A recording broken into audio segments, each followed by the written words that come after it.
This video presents research by the Wales Centre for Public Policy on the role of communities and the use of technology in addressing loneliness during the coronavirus pandemic. It outlines key learning from the experience of 71 individuals involved in over 50 informal or small-scale formal community groups across Wales.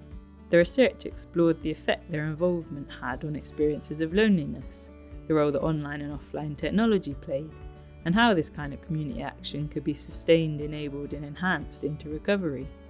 This is part 2 of 3 videos, and it looks at key findings on the use of online and offline technology in addressing loneliness. Throughout the pandemic, lots of different groups use lots of different technologies for different purposes. Facebook and WhatsApp groups, shared drives, video calls, email and the telephone. The internet was considered fundamental for coordinating group activity, but for a lot of groups, especially COVID response groups, reaching those most at risk of loneliness overwhelmingly involved offline technologies. Leaflets, phone calls and door knocking. Leafleting was critical to groups' success in bringing in people not part of existing networks or engaged with services. It highlights the importance of digital equality as well as access, that as online technology grows in prominence, those who aren't online aren't excluded from information, services, support and social connection. And community groups achieved this by using offline technologies to ground online networks so that everyone felt part of them and could benefit. Collating information from the local Facebook page and posting it through doors, or bringing a laptop to someone's window to do a yoga class. And this also broke down a key barrier to access by making the online world feel more familiar, safe and appealing. Beyond the obvious prerequisite of devices and connection, what came out as number 1 for enabling online access wasn't improving skills and confidence, changing individuals to suit an unwelcoming environment, but changing the environment itself to become more accommodating and inclusive. This was consistent across diverse risk groups, from an older person without a computer to the most tech-savvy young person, where certain disabilities, experiences or identities might cause them to feel alienated or overwhelmed online, regardless of their level of skills and confidence. Key to addressing this was peer or user-led design and moderation, and critically, using online networks to support or facilitate offline connections and activities rather than replacing or simulating them, connecting people that were known or could become known and places that were familiar or could become familiar in the real world. The digital space had to feel connected in some way to a physical space that participants could recognise, picture and feasibly visit in real life. The local bridge club moved on to a self-designed online platform, a peer-led network for disabled young people who met regularly in the local community centre, or a book club run by the local library.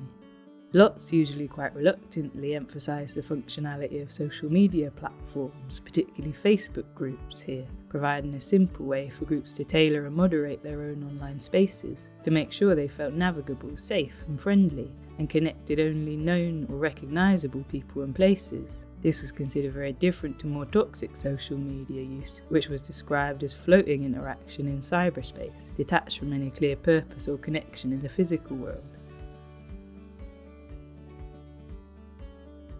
Having online networks that connect known or recognisable people and places, that support or facilitate offline connections and activities rather than replacing them, fundamentally relies on having opportunities to connect offline too, which requires a physical world to be accessible and inclusive. And some groups felt it wasn't, and as a result they've always felt in lockdown, that they live their lives online.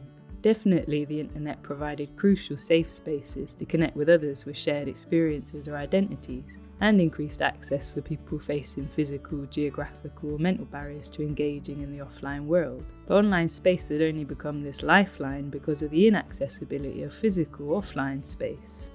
As lots more of us are now aware, online space can be liberating when you're stuck in a room, but this is only because you're stuck in a room, and it's no substitute for physical interaction. So again, this highlights the importance that online networks stay grounded in the offline world, building on physical networks, which relies on physical landscapes being inclusive, an LGBT section in a library, a disability-friendly park, infrastructures and services that actively support, embrace and reflect groups most at risk of loneliness and many wider challenges. and participants emphasised that key here was bringing them into the conversation with opportunities for genuine participation and co-production, which paid attention to accessibility in its broadest sense, physical, financial, linguistic, and the complexities of representation, how to increase it and who speaks for who.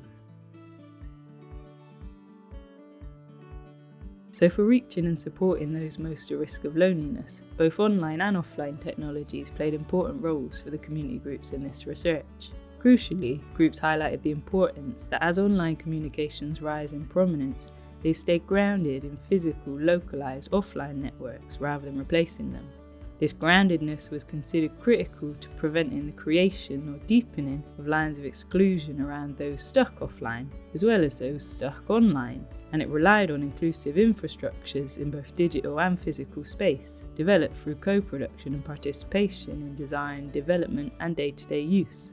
Taking forward any learning on the complex interaction of online and offline space and enabling meaningful social connection will be key in navigating the huge challenges of recovery, of getting back out and addressing new and entrenched loneliness, anxieties and struggles.